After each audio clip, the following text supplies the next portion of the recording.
Hey guys, just want to take a second to thank our sponsor, Carnivore Bar. I don't promote many products because honestly, all you need to be healthy is just eat meat, and that's what you should do. But if you're hiking or road tripping or stuck at work and you want something nutritious that is just meat, fat, and possibly salt, if you want it, the Carnivore Bar is a great option. I like this product not only because it is pure meat, but also because I really want the carnivore market to thrive as well. The more we support meat only products, the more people will make meat only products, and this will bring this into the mainstream. So if this sounds like something you'd like to check out, then take a look and use my discount code HTC to get 10% off, which also applies to subscriptions, giving you 25% off total. All right. Thanks, guys. Hey everyone, welcome back to another episode of the How to Carnivore podcast and YouTube series. We're joined by Dr. Anthony Chaffee, the plant-free MD, back again. And today we've got a very special guest, Serena, who's a good friend of Dr. Chaffee and I, and who has been helping us run our 30-day carnivore challenge. So together, the three of us have helped lots of people. And yeah, we've both really enjoyed getting to know you, Serena, over the past, let's say 3-5 months, something like that. So welcome. Thank you so much. Yeah, I've really enjoyed the How to Carnivore group a lot. It's helped me. I didn't get in probably till a year into my journey or close to that, but it's been helpful for me and I'm glad to be a part of it. Oh, great. Now, how did you get into carnivore, and also why did you get into carnivore? So I got into carnivore kind of by accident. I have a post-COVID issue where things taste and smell rotten. Many things taste and smell rotten. I had COVID December of 2020, lost my sense of taste and smell. It had come back, but like really muted for about 3 months. And then all of a sudden, one day I woke up and on my way down the steps, I asked if the dog had been sprayed by a skunk. And my husband said, no, she hasn't even been out yet. And I said, what is that horrible smell? He said, I just made coffee. And I was like, no, not coffee, please not coffee. But I had never heard of this before. I didn't know what this was. I was at that point eating a Weight Watchers healthy American diet at that point, very low fat, just lean chicken breast, lots and lots of vegetables. I would say 75% of my plate was vegetables. Fruits and vegetables tasted and smelled rotten to me. Chicken tasted and smelled rotten to me.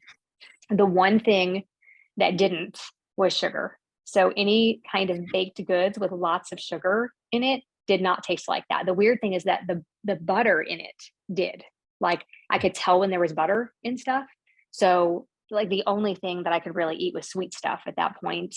I started gaining weight. I was miserable. I did not feel good. And I joined some Facebook groups where people would talk about it. And I saw people from one end of the spectrum to the other. There were some people that had gained 100 pounds in 6 months because they can only eat sweet stuff. And other people were on feeding tubes. I mean, that's how bad it gets. So I was kind of in the middle, but people are on feeding tubes, even still, because they can't keep anything down because the taste and smell is so bad. And once you eat something, people would say, oh, just get through it. Oh, you can just eat that. But once you eat it, the smell is coming out of you for hours and hours and hours. The smell is just there, like inside of you, and you just can't get rid of it. It's a horrible feeling. So I had lots of days where I couldn't even leave the house. I mean, I was using lots and lots of essential oils at the time. I would put essential oils in a diffuser and just kind of hold it under my nose to try to get rid of the smell. It was just awful. And so lots and lots of sugar because it was the only thing that tasted good.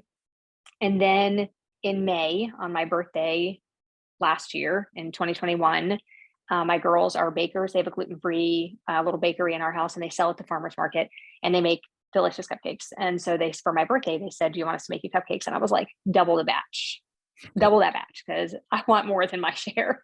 Yeah. And I ended up over the course of that weekend in 36 hours, I ate 20 cupcakes. And I woke up on Monday morning and I was like, okay, that's it. And like when I resolve something, usually I'm pretty good about it for a while. So I was like, that's it. No more sugar. So if I'm not going to eat sugar and carbs and processed carbs and baked goods anymore, and I can't eat fruits and vegetables, what does that leave me? And at that point, I knew that I could eat a hamburger, but it had to be fresh off the grill. I couldn't put anything on it except salt. Cheese tasted and smelled rotten, so I couldn't use cheese. And I could eat a steak, but only a certain kind of steak, and it had to be fresh off the grill. I couldn't refrigerate it and then reheat it. There's some sort of weird chemical reaction, I guess. And so I was just eating like those two things. And that day, was like the day I decided, and I started doing research online and found, of course, the same people everybody finds when they start looking it up. I found the Joe Rogan, Sean Baker podcast, Michaela Peterson, Kelly Hogan, Laura Spath, and I started watching all of these videos. So I just kind of dove into it. We homeschool. This was end of May. We were done with school. And so we were just kind of hanging out at home. And so my husband and I would go, running a few mornings a week, and we would go run, and we would come back and just kind of lay in the sun on our porch for a little while and get our vitamin D. And I was just absorbed all day long. I had this in all day, every day, listening to videos, started listening to books, and I just started eating that way. That very day, I started eating that way. And it was really easy to stick with because I was full so much, but I wasn't eating enough in the beginning. That's a whole nother story, but I stuck with it. And this is the longest. It's been over 18 months. It's the longest I have ever stuck with anything ever. Met my goal on Thanksgiving. And normally when I met my goal, or any goal, arbitrary goal or otherwise that I had set for myself for weight or anything, I would reward myself with like cupcakes or something. And like, oh, good, I did that. So I can go ahead and eat 20 cupcakes today because, tomorrow I'll just get right back on. And then it was never tomorrow. It was 2 weeks or 3 weeks or a month later, or even longer than that sometimes. And I'm an all or nothing person. I'm an abstainer, not a moderator. And so on Thanksgiving, I met my goal, and I had some turkey, and I had taken some sausage cheese balls, and that was all I had. And I came home feeling like a winner, like every other time I had ever met any kind of goal, I came home that day feeling like a total and complete loser. So it was the first time I've ever not rewarded myself with food and just kind of stayed on track. I find it super easy to stay on track. So anyway, that's how I became a carnivore, and that's why. And I am never going back. Wow. Yeah. Well, that's a great story. Yeah. And very well done. Yeah, that's awesome. Thank you. So when you say you reached your goal, like was that a body weight goal? It was just, and I think I talked to you guys about this when it got closer, maybe like 10 pounds away, 8 pounds away. I started thinking, I'm not even sure I need that. I don't, my body is different than it was at this weight, and at 10 pounds heavier, even my body is differently shaped than it was. I thought the way my body was shaped was hereditary. My grandmother, my mom, we all had saddlebags, and I'm not saying they're completely gone, but I'm shaped differently than I was shaped last time I weighed this. I'm wearing a size smaller than I was wearing last time I weighed this. So even at 10 pounds till my goal, I started saying, I'm not really sure that's necessary. I mean, I think it is, but I'm not sure. I just want to fit into, this certain size or these certain jeans that I've been hanging on to for all these years, thinking one day I'll get back into them. And I could get into all of them almost at that point. And then by the time I hit my goal, I could, for sure. But yeah, it was just a weight goal that I had set. It was the weight goal. It's what I weighed when I got pregnant with my first child more than 20, right at 23 years ago. And so that was just kind of always my goal after I had a child. I just kind of wanted to be back. So we have 4 kids. I gained 80 pounds the first time, 60 the second time, 50, and then 40. So I learned a little bit as I went along, but it was always, a little bit hard to get that weight off. But in any case, I had held on to a pair of jeans that I wanted to be able to wear. They're actually hanging where I can see them as soon as I open my closet door, and have been for 11 years. And I got them on Thanksgiving Day. So that was really kind of my goal. Yeah. Yeah, because I feel like, it felt good. Like many people, you've started off with a weight goal, which is obviously important, but there's a bit more to it, as I'm sure you've discovered over the last 18 months on Carnivore. Yeah. I mean, what have been some of the other benefits? Mentally, I think, so I had eating disorders and disordered eating for probably 35 years. I'll be 50 in May. And I bought my first diet pills when I was 12. Jeez. So I've literally been on a diet almost my whole entire life. And so to not feel like I'm on a diet, something clicks mentally when you make the switch to carnivore and you realize you can do it. It's so empowering to get through those holidays, or, in the beginning, just the first couple of days, and then the first week, and then you've made it through the first month, and every milestone is very encouraging and empowering, and it builds your confidence, and you realize I can do this, especially after, 35 years of failed diets, failed experiments, failed juice fasts. I mean, the juice fasts I did. So many juice fasts. My 16-year-old, when she was 1.5, the palms of her hands and the bottom of her feet were had an orange hue from all the carrot juice. I mean, we used to juice. I know we used to juice a lot. And so I've done. That was an episode of House. House MD. That was a great one. The guy came in and he's just like, he's like, oh yeah, I don't know about this. He's talking about something else. And House was just like, it's like, no, you actually have a much worse problem. He's like, your wife is cheating on you. It's like, what? What are you talking about? And he's just like, you're orange, you moron. You know, it's like, for you not to notice is one thing, you know, you're oblivious or whatever, but for your wife to not notice or just not care, like, obviously her attention is not focused on you. Like, so she's definitely Yeah. having an affair. And he's just like, oh God, you know, they just like leave it like that. They just leave it as like a drop. But yeah, that's How crazy to funny. get that. Yeah. Yeah. I mean, I had tried so many different things. So, but I think being on the carnivore diet, I think it kind of fixed my brain. I'm not on a diet anymore. I feel like I am a carnivore. I'm not on the carnivore diet, and I enjoy my food. I didn't always enjoy, like, I would buy like ground turkey breast, and then I would buy sausage seasoning and I would put it on it to make it taste like sausage. It did not taste like sausage. Let's be clear about that right now. It did not taste like sausage, but I was trying, like, I would always like get around things, you know, any way I possibly could. Was that the idea? Yeah. Trying to eat more lean, and, you know, because sausage is bad for you. And so, but I think it does a lot in your head. And I think Dr. Chaffee could attest to that. It changes your brain chemistry, doesn't it? Well, it does, yeah, in a number of different ways, and it turns on different gene expression and things like that. Like the epigenetics are quite interesting as well.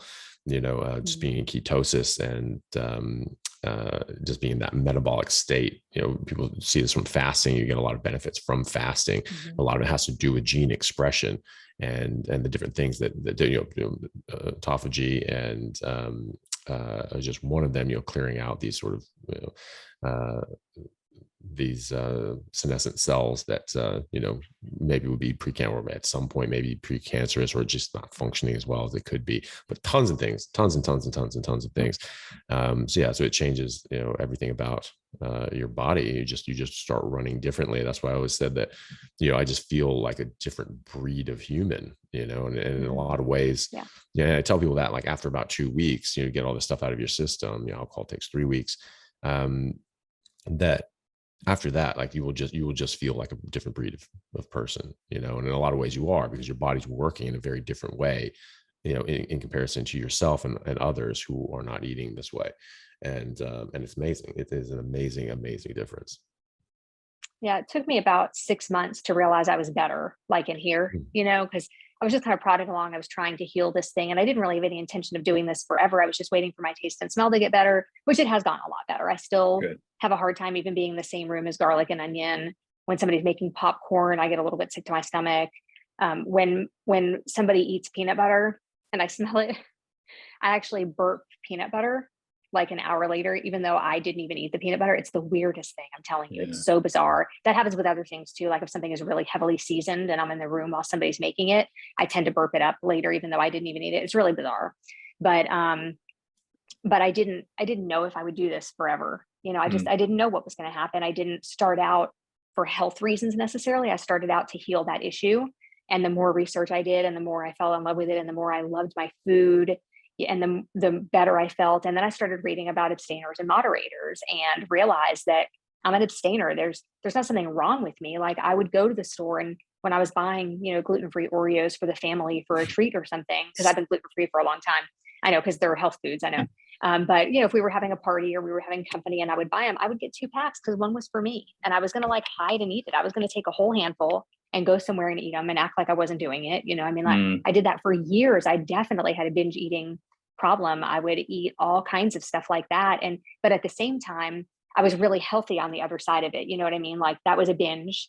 And then for 2 weeks, I would punish myself with what I thought was healthy, a juice fast or just salad, or I wouldn't eat for 3 days as a punishment to myself for eating those things. You know, it was just this constant cycle for me. So it was about 6 months in that I learned about an abstainer versus moderator and realized that it is a thing. It's not just me. Other people have this same problem. So I was either abstaining or I was binging, you know? And so that made a big difference. Once I learned about that, I realized why I can't take a day off or take a meal off without, and I didn't. Last Christmas, I think, was the last time I actually had sugar. So about 6 months in, I had a couple of little things here and there. And I was amazed that I didn't binge on it. Like, once I was done, I was done. If I had, you know, one little bite of something, I've never been able to do that, have one bite of something. And last Christmas, I was able to do that, but I haven't done it since. So on Christmas, it'll have been a year since I had any sugar or anything like that at all. But I do think that it changed my brain chemistry. And about 6 months in, I realized I was better, that I wasn't sick anymore. I didn't have disordered eating anymore. I didn't have an eating disorder anymore. And that I feel healthy in my brain too, probably for the first time, I don't know, maybe ever. Great. Yeah. I mean, Serena, you went in trying to cure one particular problem, which was, not being able to handle the taste or smell of any food other than meat fresh off the grill. And I suppose also you were hoping for a weight loss goal as well. And you've like the amount that you've learned and the amount that you've healed in the past 18 months, it's way more than you were sort of bargaining for. But yeah, it's fantastic. What? I tear up. I tear up on a daily basis, basically. I get teary eyed almost on a daily basis thinking about how healthy I am physically and mentally. I didn't have a good childhood. My mom's an alcoholic. My dad was a drug addict. And so I don't know that I was ever really healthy mentally until the last, 18 months or so. And that's pretty amazing. That is amazing. Yeah. Mm-hmm. Yeah. What are you eating at the moment, Serena? Talk us through what's working. Lots of chicken wings, even though I don't think I know that chicken is not the best thing for me. I know that I feel better when I eat mostly red meat, but I don't know. I got this thing for chicken wings lately, maybe about 6 months, really, if I'm being honest about it. And the bag that I finished last week, I wasn't going to buy any more for a while, but today I bought more and made some actually during the other Zoom for the Patreon group. I was eating chicken wings and I could see Olivia like doing this. And so I sent her a private message. I was like, it's chicken wings, Olivia. Yeah. But I love my chicken wings. It's actually the only time I ever use a condiment. I do use a little bit of hot sauce. It's the only time I ever use a condiment. I know. I'm sorry. I know I'm a monster. But I think they're going to come take my card away, right? The Carnivore police are going to come get me. Yeah, Carnivore but card. Yeah, right. Yeah. But I think it goes back to my childhood when my mom used to take me to, like a happy hour place with 10-cent wings. Now they're like $1.50 at Buffalo Wild Wings. They were like 10 cents at the time for happy hour. And I remember sitting there and there was just something about, I don't know, because it wasn't really necessarily a good part of my childhood because my mom was over there doing happy hour and I was like 8 or 9 years old, but I just loved chicken wings. And then I deprived myself of them for so many years because they were bad for me because they were fried, so for so many years I didn't eat them. And now I have just found a new love for them. And I still try to eat mostly red meat and I eat lots of eggs, but chicken wings are a thing. I do lots of egg yolk chaffles with butter mixed into the egg yolks and then, put them in the little waffle maker. And it's very bread-like to go with eggs. I don't like my eggs by themselves. I don't really like scrambled eggs. I like eggs over easy with some salt on them, maybe just a little bit of cheese sprinkled on, but I don't like them by themselves. So I have to have something to kind of sop it up with, and so I like the chaffles for that. So I'll eat that for breakfast a lot of times, which is a ton of fat because of the extra egg yolks. And then of course, lots of butter. And then for lunch, like today I had some of those little cloud breads with some turkey and cheese and a little bit of homemade mayonnaise on it for a meal. But typically I don't eat stuff like that. Typically it's leftover steak from the day before or leftover burgers from Wednesday. We'll make like 20 burgers all at once and we'll make like 8 steaks all at once. And then we'll make some ribs one day. And then we'll just kind of have that food for the rest of the week.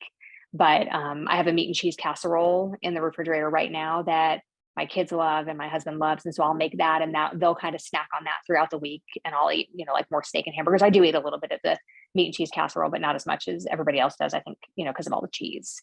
But that's kind of what I eat mostly is steak and hamburgers and chicken wings and eggs. And, you can't go wrong with that. And then lots and lots of butter.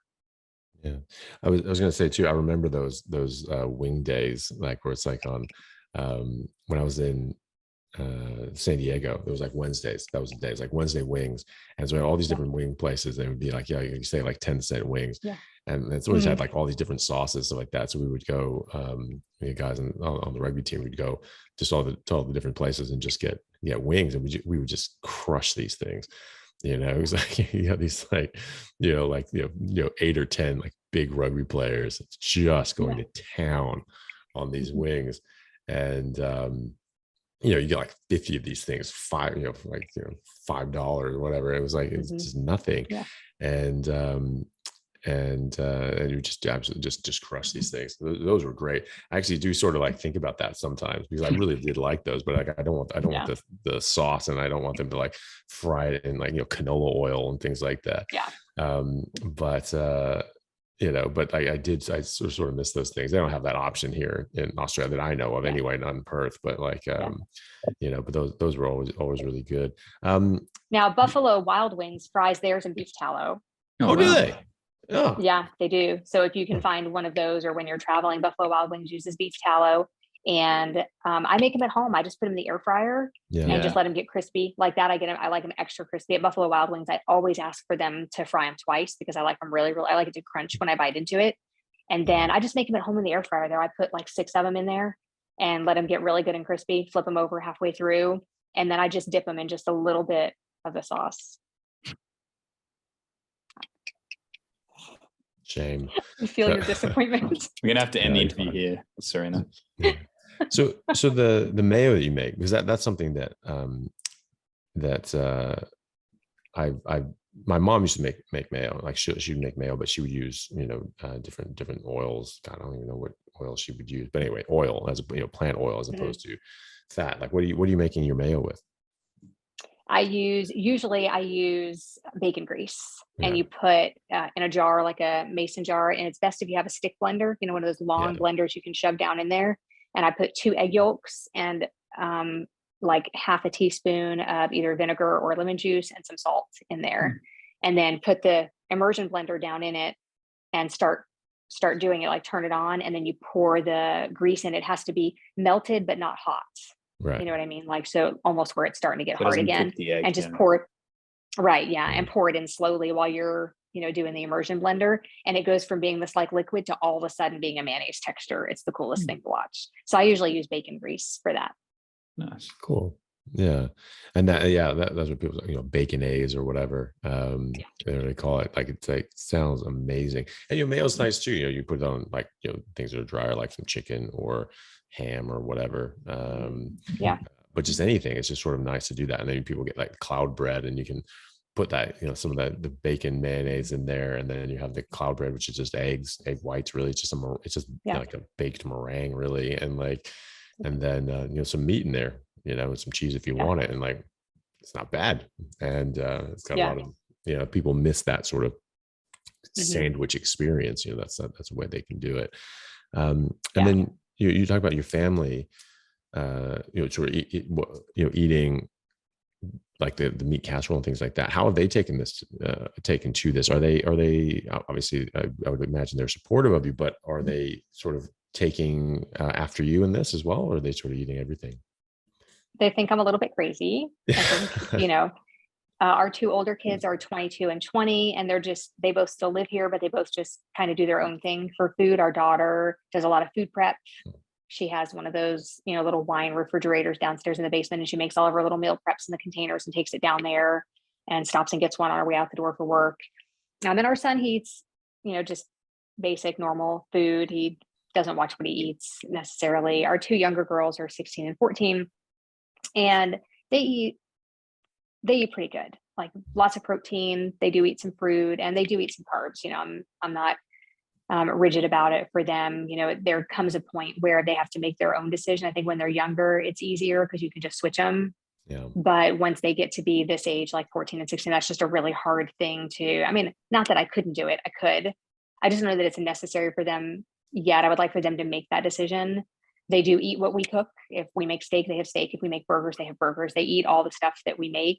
And if we go out, a lot of times they'll get a burger without the bun, or something like that. But they're not. My husband is mostly carnivore since early this year. And so that makes it a lot easier for me.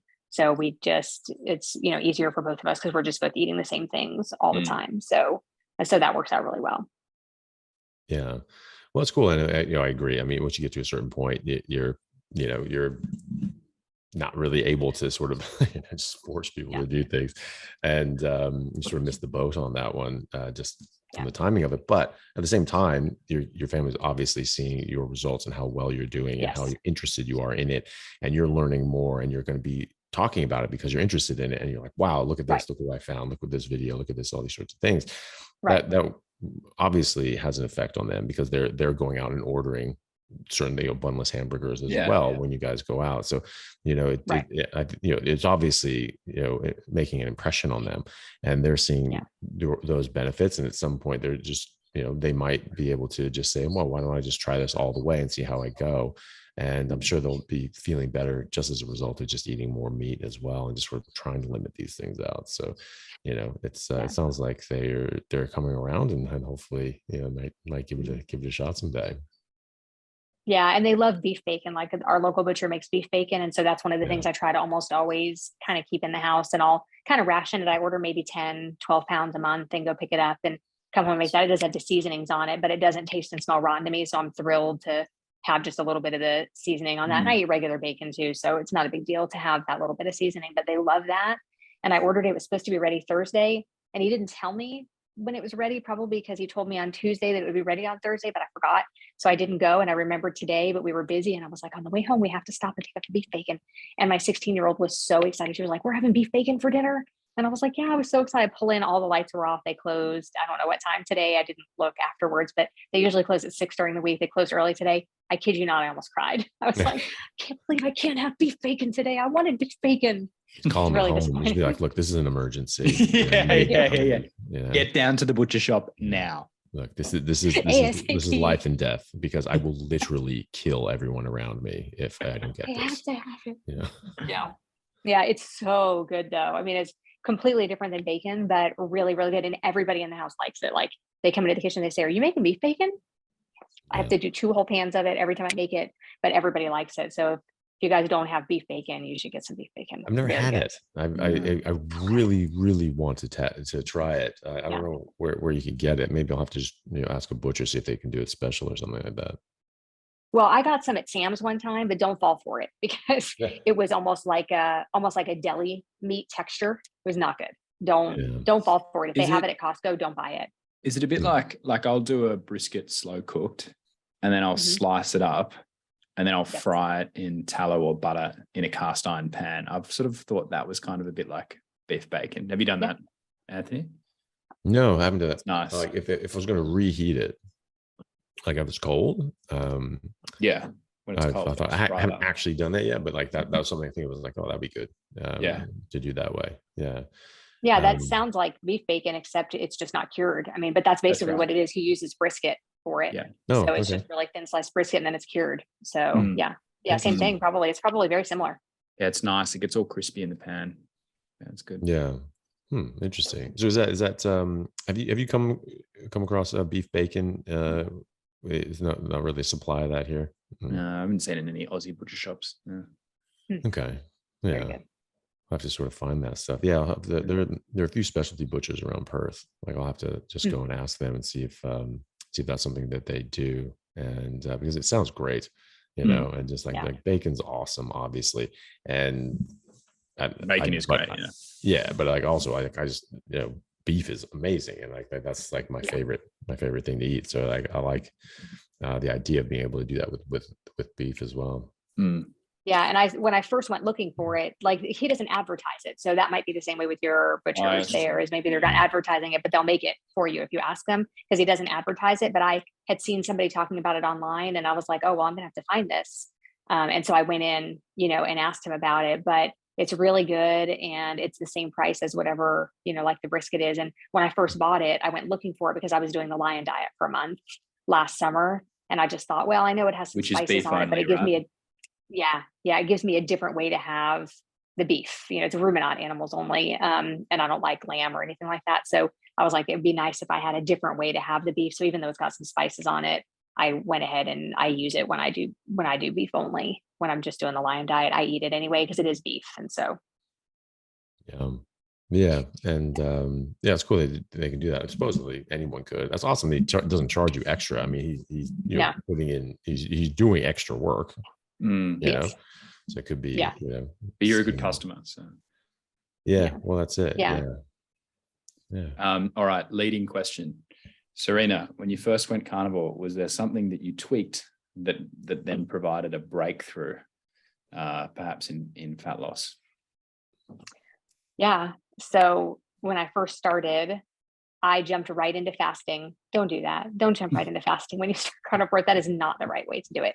I jumped right into fasting. I kept hearing eat when hungry until full and don't count calories, and fasting is good. And so because I'm an all or nothing person, I decided that if a 24-hour fast is good, a 48-hour fast must be better.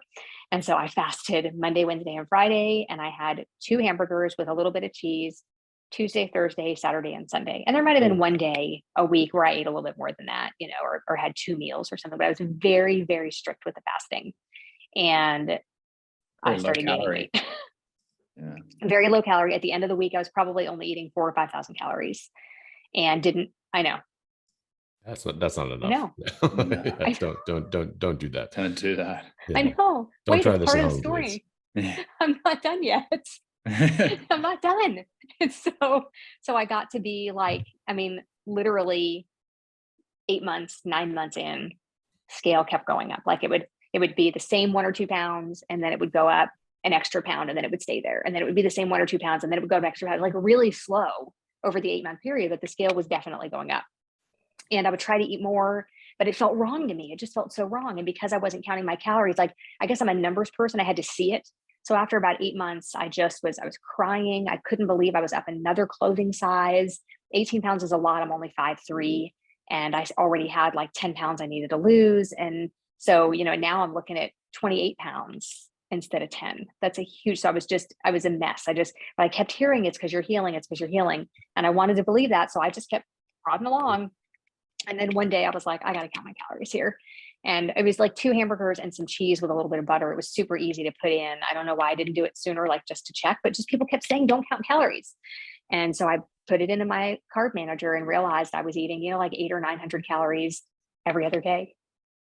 And I was like, oh, not good. No wonder I'm not losing weight. So for 4 months, I ate at maintenance calories. I put in my food in the app and acted like I wasn't trying to lose weight so I could like fix my metabolism. Also, I tanked my progesterone by doing that. I wasn't eating enough. My body just had no idea what was going on. And it was holding on to everything because of it and putting on weight because of it. It was like in crisis mode, I guess.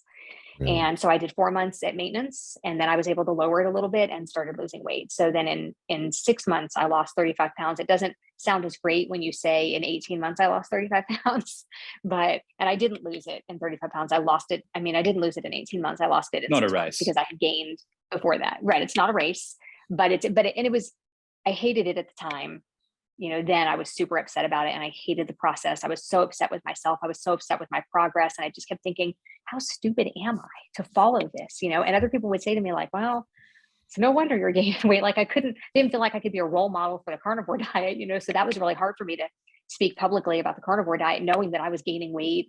It was a really hard time for me to figure out where I was in this community. And do I really have anything to say if I've gained 18 pounds? Sure, I felt good, but do I really have anything to say? And I had, and I had healed fixed my brain, and I had fixed so many other things that, I just tried to use that to overcompensate for the weight.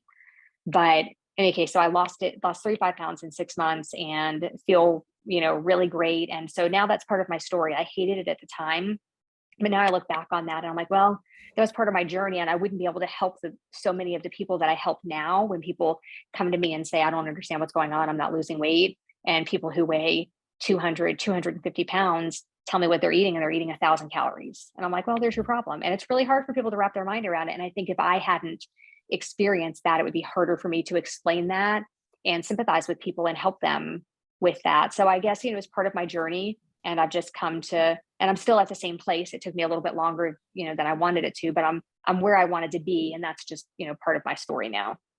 Yeah.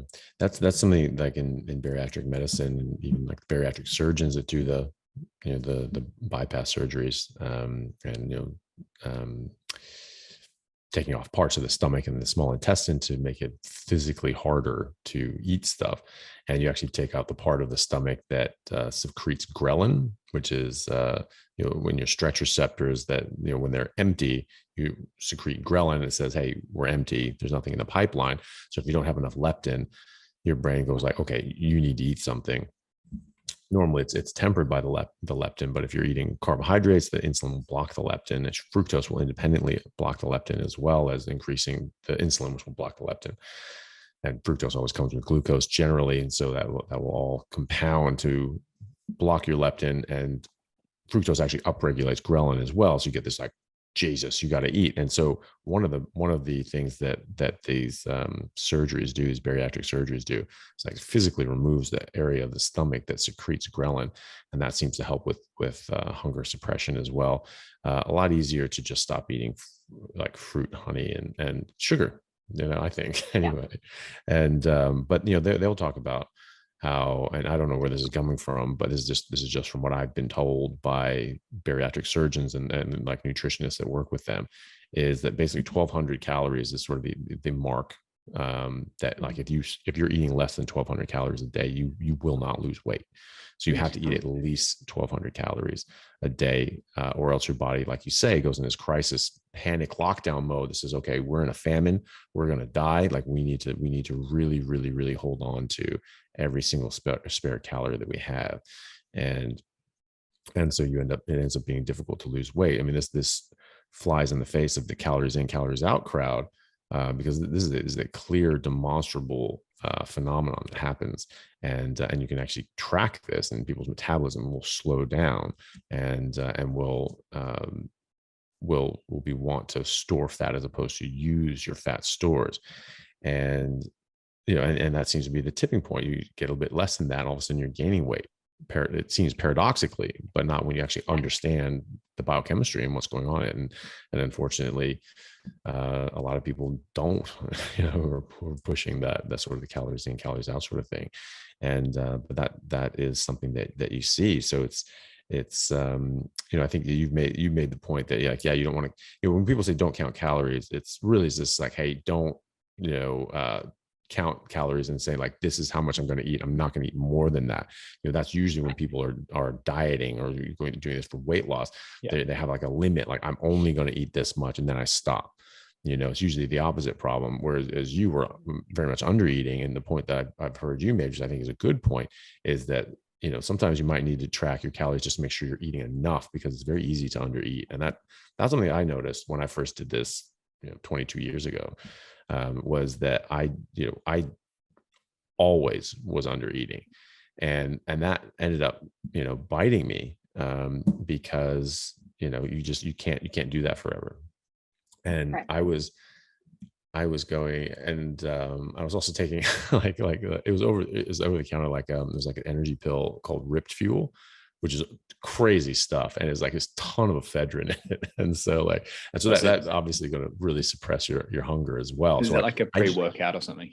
Yeah, exactly. Yeah. So this is when I was playing rugby, and I was just just training all the time. I was playing with the university team. I was playing with the premiership team, and I was going to college, going to university.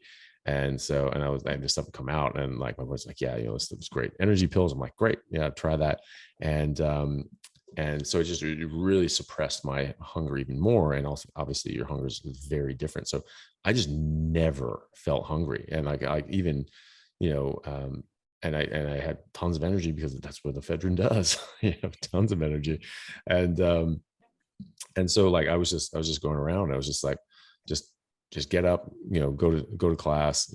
As soon as I finished class, I was straight into, training, and I would train until, 10 o'clock at night. It was like from 3:30 to 10 o'clock at night every single day. And then I'd have, at least 3 games on the weekends, if not more. And that was just it. And that was just what I did. And because I was so busy, and because I was, I was up early, and I was home late, I didn't have any chance to eat during the day, and I never felt like it anyway. And at night, I never realized, I was like, oh, maybe I should eat. I was like, I really don't have time. So I would just drink half a gallon of water, fill up my stomach, and I'd just go to sleep. And then the next day, I didn't feel hungry in the morning. I'd just go. And so every now and then I would be, I'd be home at 9 or something like that. I'm like, oh, okay. I have some time. Maybe I'll have something to eat, and I'll have time to cook. And I think it's just that's good, because I didn't eat yesterday. And I didn't eat the day before that. I was like, did I eat the day before that? And I was just like, okay, I need to eat something. That's ridiculous. But I did not feel hungry. And obviously because the ephedrine was not helping with that. And then I would just eat just pounds and pounds and pounds of beef and eggs and things like that. And it didn't always do that. Like, every now and then, like it was amazing. I went to like the grocery store by the university, and like one day they just had a sale on ribeyes, right? It was like $1.20 a pound for ribeyes. And I was like, that can't be real. I started taking, I took one and like took another. I'm like, can I just take more of these? It didn't say like, limit one or whatever. So I see a little more, and like then a couple more, and I'm like, okay. And I just sort of kept guiltily like taking more and more. I just started loading up this cart with all this beef. And like the butcher was just like, hey, leave some for someone else. I'm like, oh, okay, all right. And I scurried off because I felt like I was doing something bad.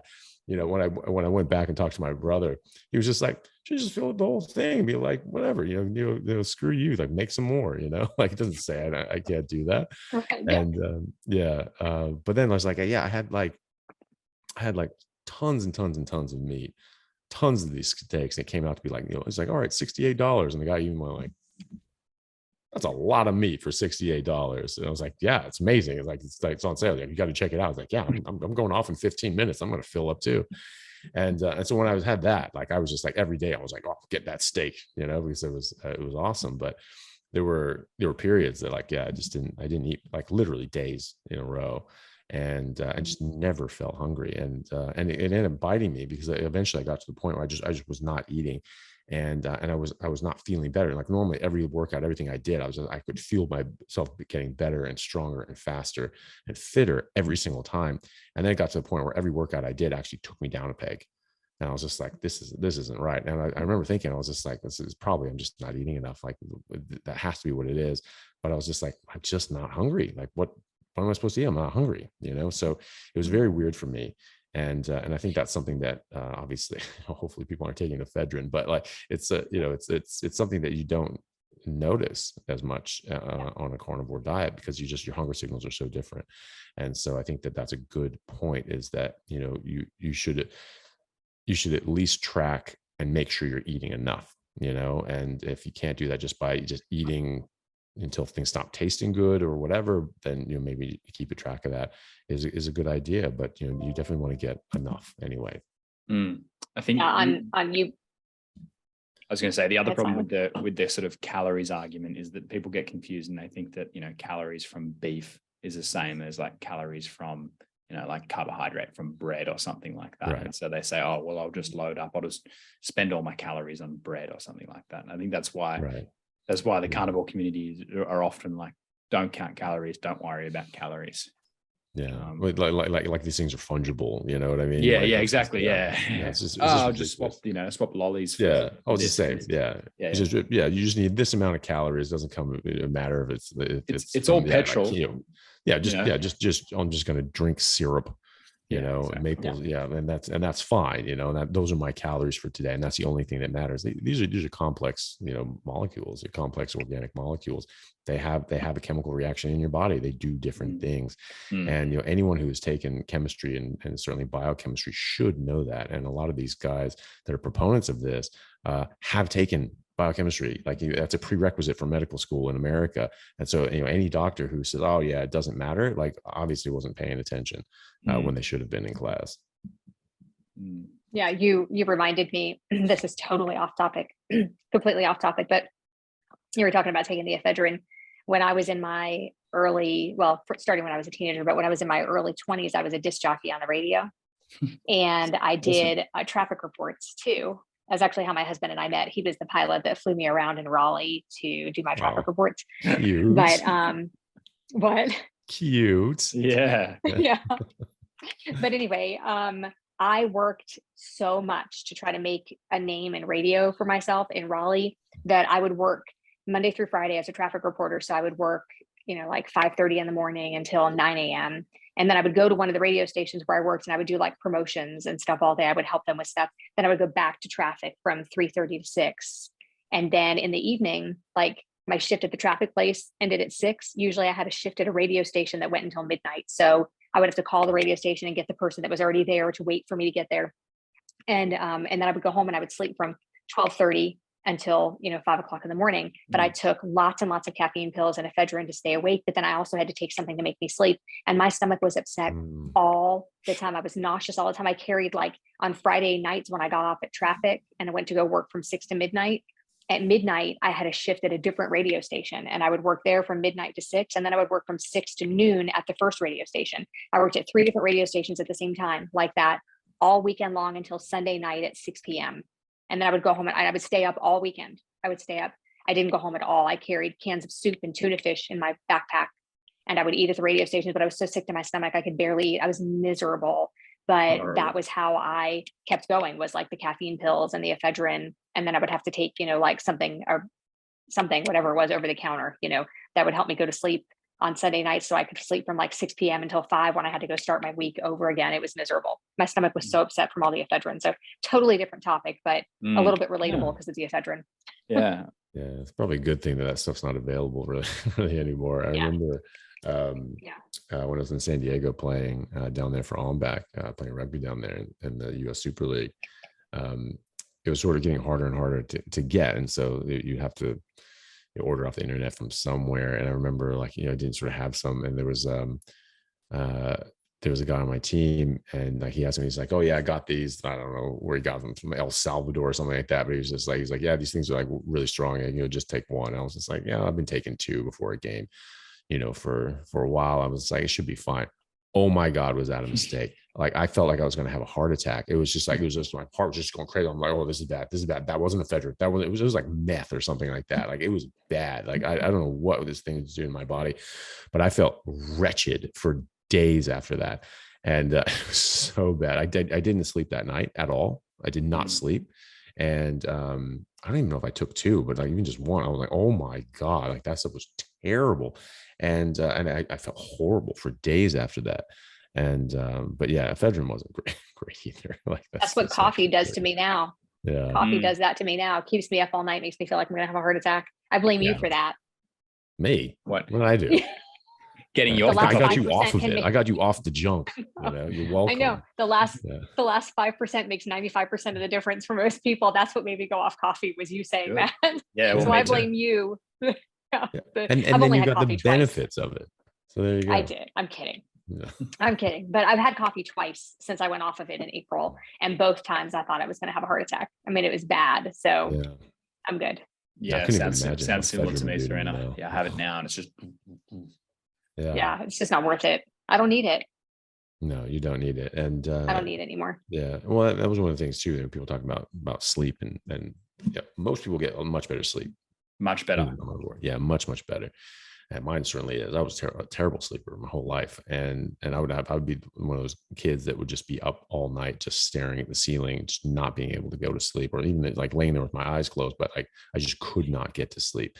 And I would feel tired, but my mind was just so active and great. And I didn't like have caffeine as a kid, but I could not turn my brain off and just get to sleep. And I would get to the point where it was just like, I'm all constantly looking at the clock. And obviously that's making me very stressed. But like, I only have 6 hours now. I only have 5 hours now. I only have 3 hours now. Like, I only have 2 hours. Like, oh my God, can I please just get 20 damn minutes to sleep, And it's just like, I'm like, and as soon as it's like time to get up, and then I'm just like exhausted in my body. And I was like, come on, and then I'm just like wrecked throughout the day in school. So that was always the thing. I was flipped. I was just a night person. Like, I was wide awake, wired all night, and just dying all day. And then all day, I was just desperately trying to stay awake in class. And I was like, all I could think about was like getting home and going to sleep. As soon as I got back, it was just wide awake. I was like, God, too much. So it was very frustrating.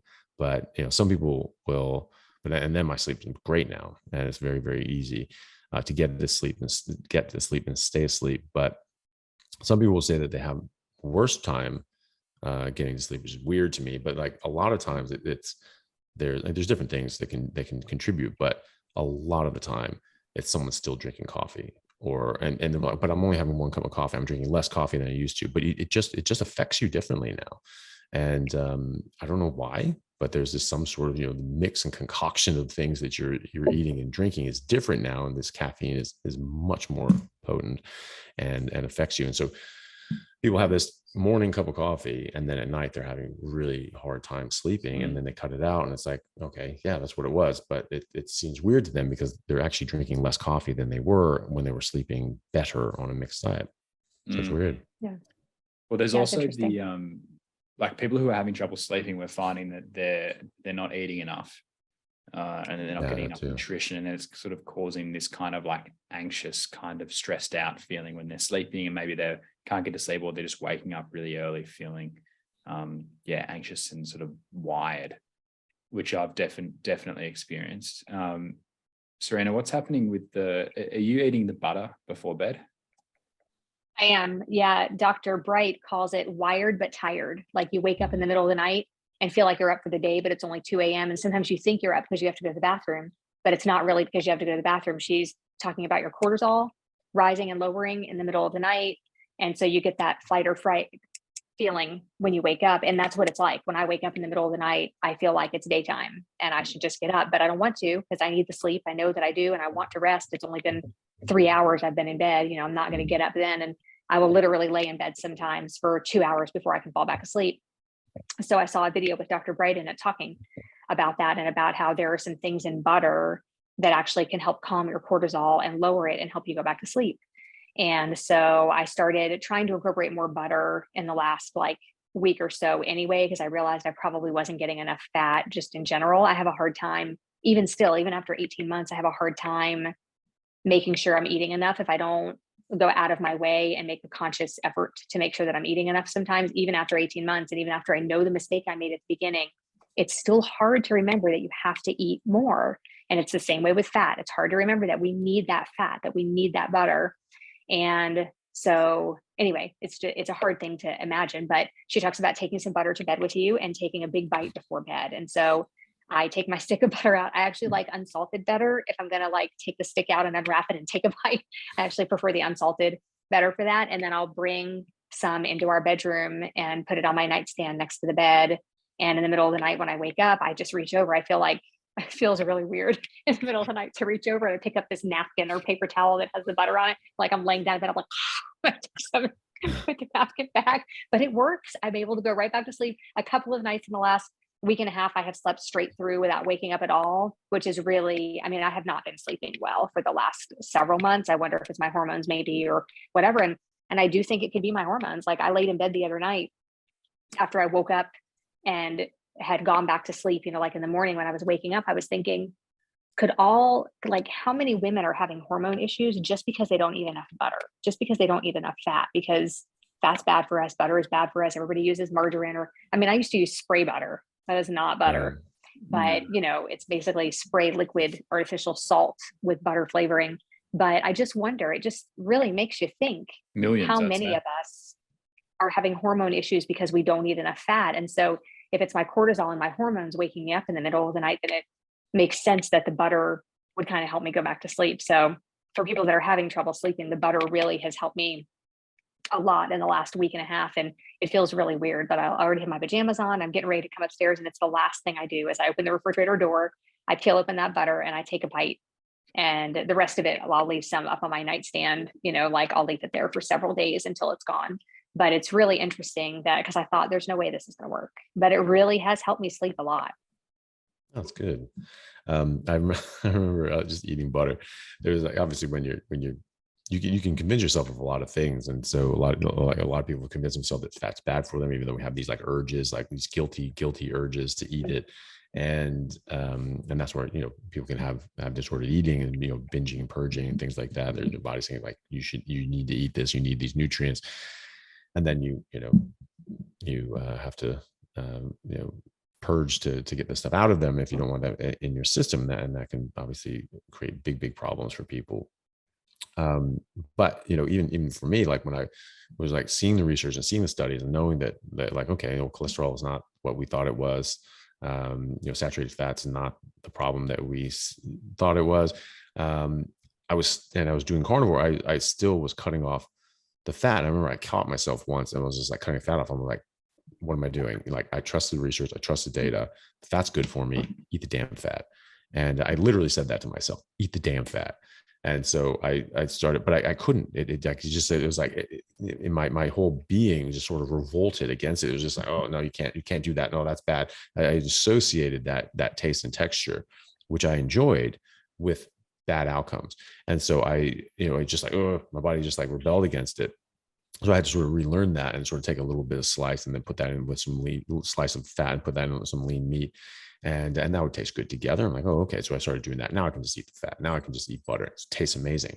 And I just remember when I was in high school, it's just one of those stupid things you do when you're kids. And I was like, hanging out with some friends, like we were drinking or whatever. And just sort of talking about all these weird like things that were in my buddy Jonathan's refrigerator, and like just basically like putting all this concoction together, and just like, and people were like betting on it to see if like I would eat it, and and so it was just like put together. And some people was like, oh yeah, like $2 or $3, whatever, and people sort of bucked up, and then one person was just like, yeah, and so we came around. It was like a pound of butter, and like 12 eggs, but it turned out they were like fertilized eggs for like a high school like biology experiment, something like that. And not like they still just looked like eggs, but like it turned out that they were like fertilized. They're part of this like science experiment his mom taught in high school and college, and so like yeah, I just had this class project like in the fridge that I just like drank, and then like some weird drink with like Worcestershire sauce and a bunch of other just random things that they thought would just be horrible, and it was. And it was like, and then one person was just like, and people were like, oh yeah, I paid $2 or $5 or whatever, and they sort of had it in. It was like, oh, like $20. Like, yeah, all right, yeah, maybe. And one person was like, oh yeah, absolutely, I'll put 50 on that. I'm like, oh well, there we go. Like we're doing this now, like you're a kid. And I didn't have a job at that point, so I was like, that was like real money to me. I'm like, okay, like we're doing this. This was your job. Yeah, it was my exactly, it was my job. And so I was just like, all right. And I was like tracking how to do this. I thought like, like the drinking the eggs was going to be like a harder thing, and like texture wise, and like whatever the hell that shot was, that was going to be horrible. And then I thought the butter was going to be easy. I was just like, oh, okay. I was just like, I had a plan. I was like, it was in the fridge. It was going to be hard. I was like, well, I don't want to do that. It'll take longer. So I'll put it in the microwave for like 15 seconds and soften it up. And then I can just slurp this stuff down. And so, and I had an hour to do it. Right. Or was it? No, I had 15 minutes to do it. So I had 15 minutes to do it. And it was a bet. Right. So if I lost, I was responsible for that. Right. And so I had 15 minutes. And so I put this stuff in the refrigerator, took it from the refrigerator, put it in the microwave, nuked it for a bit. And I was like, bang, go. And I was like doing this, and people were like, well, what are you doing? And I got it, and it had soft. It was like soft. And I went and grabbed it. And I was like, yeah. And I went, my body would not allow me to swallow it. It literally stopped. I'm like I forgot how to swallow. It's just like, it just wouldn't happen. It's supposed to happen automatically. It's just like, it's not happening. Like I'm like pushing the swallow button, and it's like not swallowing. I'm like, what the hell is happening? My body just absolutely rebelled. It was like, you are not doing that to yourself, you monster. And it's just like actually refused. And so I was like, just trying to get this down, but I was like, so like just revolted by this. I couldn't do it. My body would not let me swallow it. And I ended up, I was like, I can't do it. I can't do it. And like, my buddy was like, all right, look, we'll redo it, because they really wanted to see me do this and just suffer the whole time. So I had to eat it in 15 minutes, and then I had to keep it down for an hour. That was the deal. And so, so they were like, all right, look, we'll bring it down to 1 stick of butter that you have to. I was just like, look, I can't do it. This isn't possible. Like, this isn't tenable. It's not going to happen. There's no way I'm getting a pound of 4 sticks of butter. That's just not happening. They're like, all right, you get down 1 stick and then all the rest. I'm like, oh Jesus. And so it said yes. And it literally took me 14 and a half minutes to get this 1 stick of butter down. It was just a little bit at a time. It was just like, oh my God. It was just like, I had it like melt in my mouth and sort of like swallow it down. It was like my whole body was rebelling against this. And I just like, literally, I was looking at the clock, and they're all just laughing again. They thought they were just watching me suffer this whole time, and they were going to win the bet. And I got down to like, it was probably, I had like 15 seconds to go. And I was just like, God, I just got the last bit down. Like, great. I just like, grabbed it. And I was like, well, you guys have to crack the eggs for me and get those ready and do that. Like, yeah, fine. Yeah, we'll do all that. So it was ready. So the second that I finished that thing, I just grabbed the eggs, boom, shot it down and dragged that thing down. And it was down in like 10 seconds. They're like, no. Yeah. So I ended up winning the bet. I kept this in, but I was so disgusted with myself that I did that. So I kept it down for the hour. And then I was just like, guys, like I've gone through the hour, I kept it down, like, but I don't actually want this in my body. I don't want this stuff in my system, because I thought it was bad. Fat's bad. I don't want a whole stick of butter. My goodness, how could you? So I was like, is it all right if I just go and take care of this? And they're like, absolutely. So I was taking pictures of me like vomiting in the bushes and things like that. And now I eat butter. It's like, that's the thing. It's like right now I'm thinking about it. I'm like, after this, I'm going to go and slice of butter and just eat it, and it's so funny what we can do to ourselves to condition ourselves to in one direction or another. It's very funny, but yeah, I remember that vividly about just the horror that my body was, it's this state of horror that was looking at. I was like, you are not eating that. And just wouldn't let me do it. It was very funny. And now it's just the complete opposite. Yeah. And now I have friends who say, I don't know how you do that. I don't know how you can eat that much fat. I don't know how you can eat that much meat. I couldn't do that. And like what I want to say to them is just, and I say this to other people, I don't usually say it to my friends, but I want to say, just get out of your own way. You're in your way. Like it's your thoughts, it's your process that's keeping you from doing it. So if you don't try it, then you don't know, but you're the one that's standing in the way of this. And that's what I had to do. I had to get out of my way. I was in my way for 35 years. I was in my own way. And I had to get out of my own way and try something different and be different, in order to feel better and be better. I'm a different person than I was then. And, but my point is, everybody thinks they can't do it. You thought you couldn't do it, with the butter. And everybody now is saying, oh, you can't do that. You can't eat like that. I can't eat like that. I can't eat just fat and butter, but you can, and you can feel really good for doing it. Yeah, absolutely. That friend, Jonathan, is like, my best friend, like he couldn't eat fat if he saw it. Like if it was marbled in and like in fat, that'd be fine. But if he could visibly see fat, like he could not eat it. You cut it off, you take it out, you just never eat it. And even he was just like, yeah, it took like a month. I got over it. He's like, now I definitely eat the fat. I eat all the fat. And I love the fat now. So even if you have and I never did that maybe I'll trim some of it off. It had a lot of excess, but I would generally eat it, the fat with the meat. And, but he couldn't. And even he like came around. He's like, well, actually, like now I really like it. So it's very, very interesting, like how we can condition ourselves to just hate the taste of something that's actually quite good for us. Yeah. And then when you sort of undo that block, all of a sudden you're like, wow, actually that's amazing. That's fantastic. We've all already done it. Go ahead. I was going to say, Serena, I remember that with pork crackling. Like, did you guys ever have roast pork when you were growing up? And then you'd have the crackling, like finish it off in the oven. And we all loved it, but it was as if you were having something that was really bad for you. And so you'd sort of limit yourself, but you wanted it so badly. And whereas now it'd be like, just have as much as what tastes good. Yeah, that's what you go for, Right. And you want something that's high fat. Yeah. Yeah. Yeah. And I was just going to say, we've already done that with ourselves once, taught ourselves to eat things we didn't like when we made ourselves eat broccoli and spinach and kale. We've already done that one time. So it's really easy to undo that and eat things that already tasted good, but you just thought you shouldn't eat. Yeah, that actually tastes good as opposed to broccoli, which does not, And broccoli is probably one of the least offensive plants out there, vegetables out there. And that's why a lot of people eat it, just because it isn't as bad as these other things. But I remember as a kid absolutely hating broccoli, or especially raw. That was just not going to happen. And but cooked, steamed, it sort of diminished it. But like I just couldn't stand it. And thinking now, like what broccoli tastes like to me. Well, I haven't tried it since, but like what last time I had broccoli, what that sort of tastes like to me. I was like, is that bad? It's not like that offensive, but I must have just drowned out some very primal signals, because when I was a kid, I couldn't stand it. The only way they could get me to eat any broccoli or come near broccoli was if my mom put just melted a ton of cheese. It would make like a cheese sauce on it. Cheese sauce. Yeah. And so I was just like, I love the cheese sauce. I'm like, ooh, really like that. So I'm like, okay, yeah, I'll get that, the broccoli, and pour a bunch of cheese on it. And I use the broccoli as sort of like a spoon, just spoon up cheese and just sort of like slurp it off the broccoli, but then like eat as little of the broccoli as possible with the cheese. I mean, I'll never take like a small bite just to make it appear as if I was eating the broccoli with the cheese, which I was definitely not.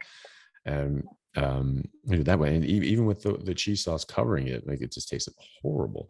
But like that's the thing too, if you have to cover up this taste just to eat it, like how can that be something that you evolved to eat? You know, why would we have evolved to hate the taste of our most important nutrient? It doesn't make any sense.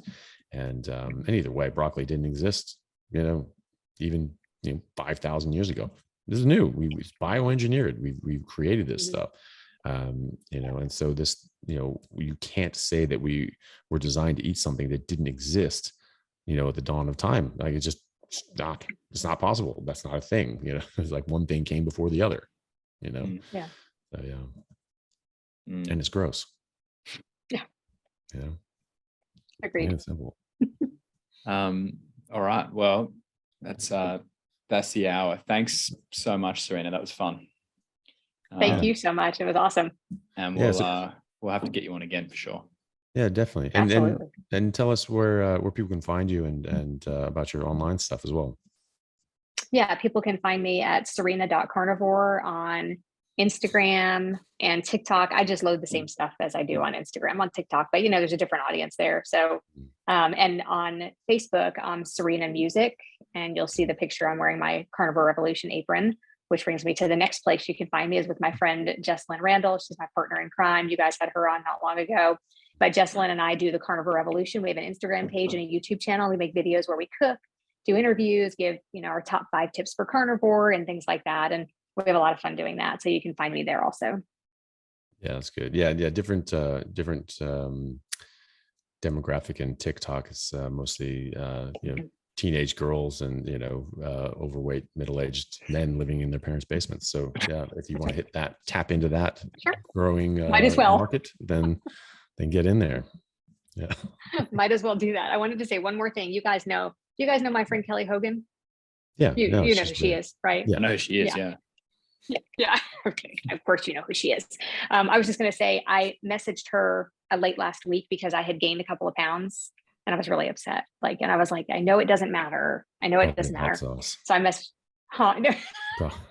Yeah. Sorry. Just rewind there. It was obviously the hot sauce. So anyway, I messaged Kelly Hogan about it. And she said, so she understands completely. She started working out, recently, put on a few pounds. And that's what had happened was I started lifting weights again. I started doing push-ups and squat challenges. And just like I hadn't been doing that stuff for a while. So I started doing all that again. And she gave really good advice that I want to just repeat what she said. She said in a voice message to me, she said, so look at it like this. You've already met that goal. Like your goal was whatever your weight goal was, and you've met that goal. It's time to move on. So if a few pounds is what it takes to be stronger and healthier, then that's what it's going to take. And you're certainly not going to do yourself any harm by gaining, 5 pounds of muscle and being stronger because of it. And it just really helped me to kind of let go of that weight thing. Yeah. I just felt like her words of wisdom were so good. And so I just wanted to share that, like for anybody who meets their goal and starts lifting weights, or if you're already lifting weights while you're losing weight and the scale stays the same, like just keep in mind that you're not doing anything that's not good by lifting the weights while you're trying to lose weight. And I kind of waited because I wanted to see the scale go down. And I wish I hadn't done that. I wish I'd have just gone back to lifting weights much sooner because I'd be so much farther along. But so many of us women, I think, do that. We don't want the scale to stay the same while we're getting smaller. We want to see the number get smaller instead. And so, my advice is to absolutely start exercising right away and don't wait on that, because you just kind of, the scale is moving in the right direction, but I set myself back by doing it that way.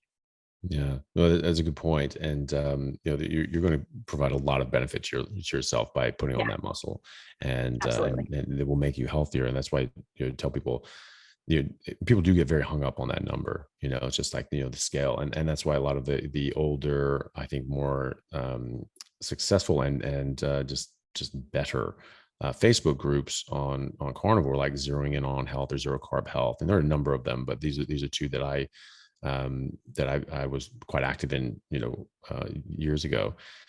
That was one thing they always said. It was like, do not talk about it. Don't even own a scale. Just focus on your health and how you're doing, how your dress sizes are, your shirt sizes, pants sizes, all these sorts of things. And, just don't focus on that. It's just not, a worthy marker, because it doesn't matter what your weight is, and people, that's the thing. We say we want to lose weight. No, you don't. You want to lose fat. Exactly. That's what you want. Right. That's true. Yeah. And so, so your weight may not change. My weight didn't change for, I don't know, months. It did at first. I lost like 23 pounds in like the first 2 weeks. And then it stayed the same because I was replacing the fat I was losing with the muscle I was gaining. And so I was looking in the mirror. I was getting much more muscular, much more lean. I could see it visibly week after week. And I took like monthly update photos. It was just a dramatic difference every month. And I stayed the exact same weight. It was 243 pounds on the nose. There wasn't a single, I weighed myself every day. There wasn't a single day that it was 242 or 244. It was 243 on the nose every single day. And which is crazy, but that's what it was. And it was like that for months and months and months and months. So I actually sort of messed up my knee and I couldn't, squat and run and things like that. And I actually lost muscle mass on my legs. And that's when I started losing weight. And I did not want to lose weight. I wanted to lose fat and gain muscle. And so that's what people should focus on is just your health. Think about your health. Think about how you look. Think about how you feel. The most important thing is how you feel. The most important thing is how well you are, and getting your body working properly and not being sick and not needing to be reliant on so many medications that again did not exist all that long ago. And so how could these be something that we actually need in our life if we're living a normal life and we're living naturally? It really shouldn't. Some people will. They're just things that happen, like you get thyroid damage for some reason or surgery or whatever, and you just have to replace that. That's just something you have to do. But barring that, we really shouldn't be reliant on medication the way that we are anyway. And so that's what people should be focusing on, is actual health as opposed to weight. And even if you're doing weight, it's fat loss. That's what you want. That's the real marker. And that's what you should focus on. Yeah, absolutely. Cool. All right, great. Well, thank you so much, Serena. It's been an absolute pleasure. It's always great talking to you. And it was very nice of you to come on and share your story. So thank you for that. Thank you so much for having me. I appreciate it. Totally. Thanks, Serena.